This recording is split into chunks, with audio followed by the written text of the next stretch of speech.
இந்த விஜய் களத்துக்கு வர்றது ஒண்ணு புதுசு இல்ல கண்ணா. நேரடியாவே கேட்கிறேன், சிஎம் சார் மிரட்டி பாக்குறீங்களா? அதுக்கு இந்த விஜய் ஆள் இல்ல சார். குடும்பத்தை வச்சு கொள்ளையடிக்கிற உங்களுக்கே இவ்வளவு இருந்தா,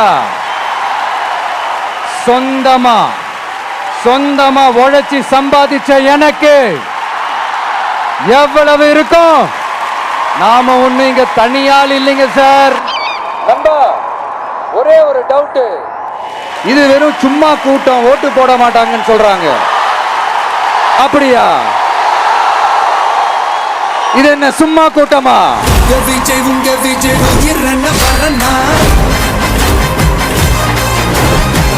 விஜய் உங்க விஜய்